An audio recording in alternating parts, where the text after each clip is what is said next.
Hi, everybody. Welcome back to the Underwater Photography Show. I'm Matthew Sullivan. And I'm Alex Mustard. And we have a non-techie one for you guys today.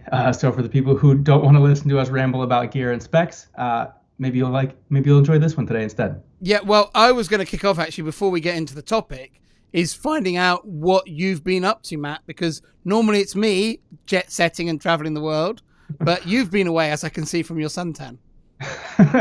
Well, hopefully it's not too. Hopefully I'm not too dark. My pale Irish skin can't handle too much sun. But yeah, I just got back from Isla Mujeres in Mexico. I was leading a whale shark trip, so I've been there several times over the last 4 or 5 years, and I had probably my single best jump with whale sharks on this outing, That's and finally fantastic. got some whale shark pictures that I'm actually happy with, which was harder said than done, or easier said than done, I should say, than I would have thought previously. But it was a And good how trip. many times have you done it before? So this was my fourth time to Isla, and I'm sure a lot of people watching this have either been there recently or went there back in the day. And if you went back in the day, I'm sure a lot of the rules have changed. They're a lot more strict with what you're allowed to do these days. So I know, Alex, you've got a picture prepped from a special picture prepped of a whale shark. Those pictures are not possible anymore, but still a really, really cool experience. And I would have no problem continuing to go back to Isla. And I've still never seen a manta, and there were a bunch of mantas seen this time, and I didn't get one. So maybe next time I go will be my lucky time to get one. Oh, awesome. Yeah, well, that's what we want to talk about too, really, is having just done it. It's a great time to pick your brain in particular about pelagic underwater photography, particularly big animals out Yep. in the blue. It's a very specific branch of underwater photography, and one that I feel is actually, if someone's completely new to underwater photography, it's one of the easier places to start. It's not an Yep. easy type of photography, but it's one of the least technical types of underwater photography because it's typically without strobes. You don't have to worry about all that stuff. There's less gear required because it's often just some sort of wide angle and away you go. And I think it's quite a good gateway into underwater photography for people. So, what would be some of your tips about shooting pelagics, especially while they're fresh in your brain? Yeah, so the only thing I took on this trip, I took my housing camera and my Nikonos 13 mil, very, very small port, which is one thing that I would start off right away. The smaller you can make your rig, especially if you have to chase things through the water, the better. I mean, pushing a huge housing and a 10-inch dome port through the water is doable, but it's not going to be enjoyable, and it's going to be much harder to keep up with things that are moving quickly. And specifically with whale sharks, they look like they're moving slowly, but they're 30 feet long. So one tail flick pushes them way past wherever you are. So keeping up with them can be a real challenge. So being able to have a small rig is really important to have less drag. And with regards to the 13 mil in particular, it has the best optics ever. So it's, an advantage to be able to shoot with that. It Um, really is a perfect lens for that yeah, because you can shoot that little bit more open, knowing that your corner sharpness is going to be there. That helps you with shutter speed because those types of shots generally do need a bit more shutter speed than when yeah, you shoot, especially for you because you shoot everything so slow anyway. You need to be into three figures as a minimum. You need to yeah. be, 1/25th or faster for that type of photography to not be risking getting motion blur, particularly when animals are close to you or whether you're still moving and the subject is still moving. Yeah. So Um, I was shooting at 1/500th of a, and that's the other thing, especially if you're shooting one particular stuff. Like I was only shooting whale sharks, and the conditions were pretty much the same every day. So I had my settings kind of from the start, and I mostly just left them there for the whole trip. So I was shooting at a 500th of a second. That seemed to be good enough to freeze the sharks most of the time. Um, Fortunately, with the Nikonos, you can shoot it pretty wide open. So I was shooting f5 the whole time, which allowed me to have faster shutter speed, lower ISO, and the image quality from that is still, amazing. And then I think I was shooting like ISO 400 or something like that. Um, yeah, so I didn't change them for pretty much the entire time. And one thing that is important that I messed up on the first day is if you're shooting pelagics like that, especially with mirrorless cameras where you have your live view settings on, which I turned them on for this trip because I wasn't shooting with flash. So Turn that's off. in Sony speak, that settings effect on. Yes. Yeah. Turn off your auto image review. So you can check it the first time or the first few times. But what I was noticing is I kept taking pictures and then I'd already be trying to autofocus again, and all I'd be doing is Because the zooming picture in on the looks picture. exactly like what the viewfinder did a second before. Yeah. Yeah. So turn that off. I messed that up the first day, immediately shut it off for the second and third days, and didn't have that issue again. But it's something to keep in mind with anytime you're shooting pelagics without strobes, especially if you have the live view setting on, or if you check your exposure the first time or two, don't necessarily look at those images again while you're in the water because it's just going to get in the way. You're going to miss moments, things like that. A lot of the times those review when the animals are passed, Yes, because a lot of the times those pelagic encounters, they don't last very long. So you have, a pass, maybe two, to get the images you want, and you don't want to waste time either accidentally zooming in on a picture like I was doing, or looking at the pictures yourself in the back of the camera.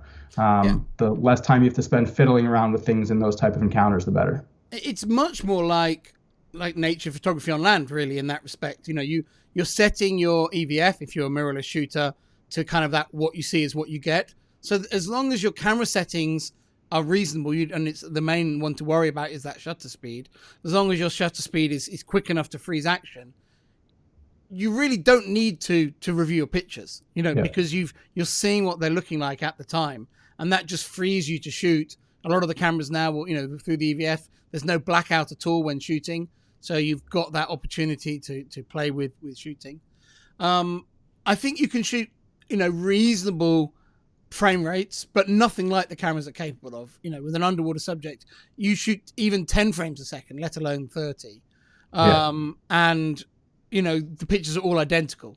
The animals just don't move that quickly. Things don't change. You might see a slight change in the shape of the wave above, but no change at all in the animal. Even the light patterns on it won't have moved much in those time scales. So, there's no need to go crazy fast. I think 3-4 frames a second is for me optimal in those situations. I was shooting 5, and that was more than enough. The only time I noticed it, like you said, almost all those pictures look the same. The only time I really noticed a difference is if I had a couple times where the shark was on me, and then because it's much closer, the perspectives change more quickly. But if it's not, on the glass, it's not going to change that fast. So you definitely don't need, the Sony A9 III, which I have right now for review, and I haven't taken it out I didn't take it out for pelagics. We didn't have sharks that day. It shoots 120 frames per second. Yeah, I nearly asked if you're going to use it. Miserable to go through 120 frames a second of a whale shark as it comes toward you.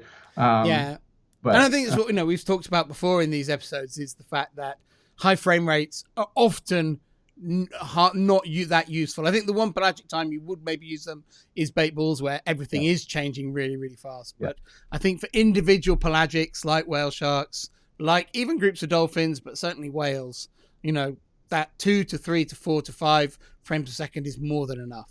Okay, if it's the first time you're shooting something, probably go to 5 frames a second. You're not going to mind having 1,000 identical pictures when it's your first day with humpbacks or whale sharks or whatever it is.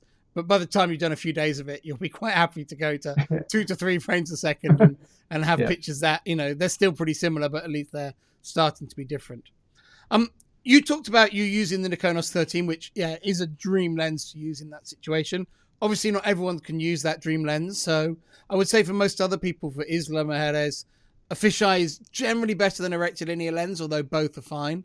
The main reason I would veer towards the fisheye is that you can use it with a smaller dome port, and it just makes the rig smaller and easier to shoot. You can shoot with a slightly more open aperture and not get obviously blurry corners, which when you go to the rectilinear lenses, you kind of need to keep them a little bit more shot down. Otherwise, the surface in the corners begins to just go a bit smudgy.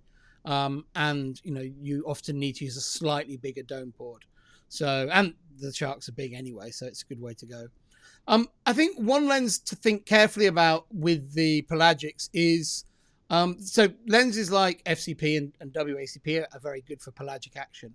But the WWL, because it's got air trap behind it, is less good on those trips because of the constant in and out of the water, you can get air bubbles trapped behind it. And that makes it not such a good lens for these trips unless you're getting in a long time before you see the animals. Yeah. And on some trips you are, because you get in and you wait for animals to come. But others, you're often just getting the boat ahead of them, dropping in, and you get your pass within the first 10 seconds or so. And that doesn't give you a lot of times to take the lens off, get the air out, reattach it, and get ready. Sharks are a good example of that, where you drop ahead of it, you wait till it passes you, and that's your time. Like you said, you don't have time to be fiddling around. And then if you drop the lens, you're never getting it back. So maybe not the best optic for pelagic drops, but the other thing too is to make sure you clean the bubbles off the front. Yeah, really good tip. You got to have that in the front of your mind as soon as you're in. Wipe that hand. Yeah. Yep. Because I still do it sometimes where I'll jump in and I'm trying to focus and I have all the bubbles look really, really nice in my frame, but I have a nice big blurry whatever it is in the background. So just swipe your port real quick when you hop in, because a lot of times those bubbles will cling to the front of your port and can ruin otherwise awesome pictures. Yeah, so I'm not a big user of back button focus. I shoot nearly all my pictures with the autofocus on the shutter release. But when I do pelagic action stuff, I always use back button focus. And I will jump in, focus on my fin, and then I'll wait for the subject. And I won't focus. I'll start shooting the subject with that preset on the tip of my fin focus. And will only actually risk focusing on the subject when the subject is nice and close and nice and contrasty. Yeah. One problem you can have is if you start trying to autofocus when the subject is far away, you can be taking nice pictures at that point. Lots of big blue ocean, small subject, looks really cool. But if you start trying to autofocus at that point, the focus can easily hunt because the subject is right on the limit of the contrast of the visibility. Yeah. And so that fixed focus is a much better way to go. And then at the end of every jump, if I've refocused on the shark, I'll just start my next jump with that focus. If I've lost focus for some reason, before I get picked up, I'll focus on my fin, and that'll be my jumping in focus for the next dive. So on the next jump, I don't even have to hit that focus again. And I'm ready to shoot from the outset. So it's in the water, wipe the dome, ready to shoot.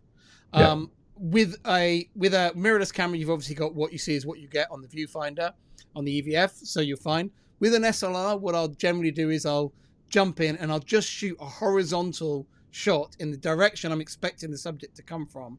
And then I'll review on the LCD screen my blue. And as long as my blue is fine, I'll run with those settings. It may be on the previous jump it was sunny, the next jump it's cloudy. Yeah. Then I'm usually knocking my exposure by about 3 or 4 clicks. And I'll usually do a click of aperture, a click of shutter speed, and 2 clicks of ISO. Because it's usually about 3 to 4 clicks difference. So, stopping a third difference between sun and cloudy weather. Assuming it hasn't gone to massive thunderstorm. It's just gone to one white fluffy cloud in front of the sun. And, and I'll make that change. And if I see that change has happened on the boat, I'll dial that change in before I've got in the water, do the test shot, or I'll see it on the screen, adjust, double check my shutter speed is okay, because that's the one that can screw your picture up. If you have slightly blurry corners, no one else will notice apart from you. If you have slightly noisy picture because the ISO is too high, no one will notice apart from you. But if the shutter speed is too low and your subject is not sharp because of subject movement, then everyone will know, and it will ruin your shot and ruin your day. It's really because you will not see it reviewing the pictures quickly on the back of the camera, and when you download them in the hotel in the evening when all the opportunities are gone, that'll really frustrate you. Sorry, one of the things I mentioned that might be worth trying for people is you could always set your auto ISO.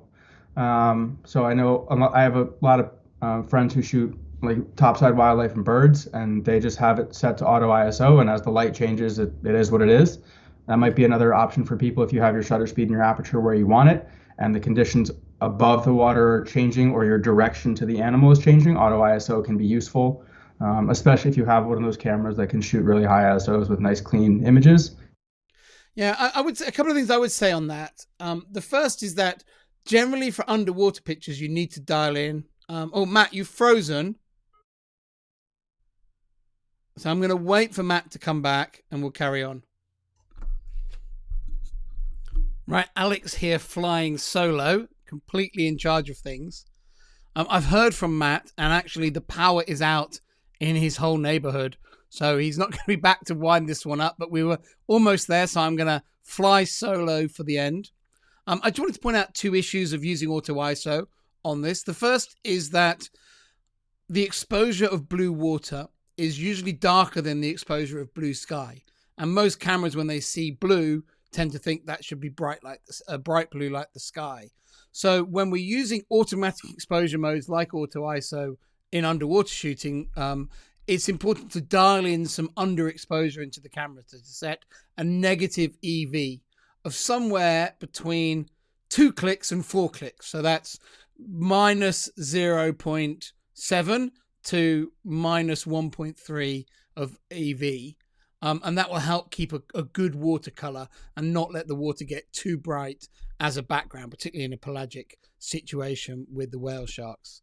But that can work. The other issue, I think, of using auto ISO is that I think when you have animals coming out of the sun towards you, you don't want the camera to brighten that image up too much.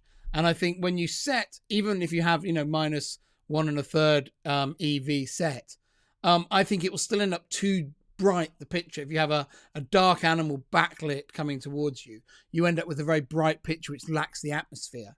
Whereas I think if you actually have the manual exposure setting that you were using shooting with the light, and then you turn and shoot into the light, it tends to underexpose that scene and create a much more pleasing picture. So don't necessarily think auto ISO is an easier way to shoot. Certainly if the light isn't changing a lot, you will find, as Matt was saying before, that the same manual exposure setting will see you all the way through. The final thing I wanted to wrap up with was talking a little bit about the gear that you might wear yourself. And I think that experienced underwater photographers who do a lot of these pelagic trips tend to have a pelagic set of gear. And that usually starts with good freediving fins. For me, the best freediving fins are the ones designed for spear fishermen. And these are fishermen who are going to go out and spend many hours in the water swimming on the surface. A lot of freediving fins are designed for athletes, and they're very stiff, and they're designed so that the athlete would do 1 or 2 kicks when they're fully submerged so that they can go down.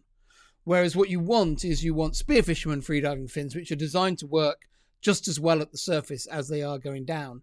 And they're usually softer in terms of the blade stiffness than the athlete fins. And I think those are better suited as a photographer to use, because they're comfortable to swim in all day. You can swim long distances in them rather than them be designed for 1 or 2 hard thrusts and then you actually glide the rest of the way. A good mask and snorkel are good for these things. Most of the time, as an underwater photographer doing these shots of pelagics, you're at the surface. So a good mask and snorkel are important for them. And then good sun protection is also really important. It's often very hot on these trips. Even if you're in a colder destination, jumping in for a quick pass with a pelagic animal is nothing like going on a scuba dive. So you need a much thinner suit for these types of experiences than you would for scuba diving in those situations. And obviously, Isla Mujeres in the summer, I'd be scuba diving in a rash vest anyway. So you want really just something that gives you sun protection that covers all your body, even your hands, just really from a sun protection point of view. Fisherman's gloves can be really good. The tropical fisherman's gloves, which tend to have exposed fingertips, but then protect the rest of your hand from the sun. And then a full length lycra suit or lycra leggings and a lycra top and a lycra hood. And that will make you much more comfortable on the boat. If the boat doesn't have lots of shade, think about getting something that isn't jet black, because you'll get very hot in black lycra all day. So a lighter color is good, but if you need to be stealthy in the water, then a black color or a dark blue are better. But if the animals, know you're there and aren't really bothered by you, a lighter color will leave you more comfortable on the boat. That's it from me. Hopefully Matthew will be back for the next underwater photography show, and I hope you guys will be too. Thanks for watching.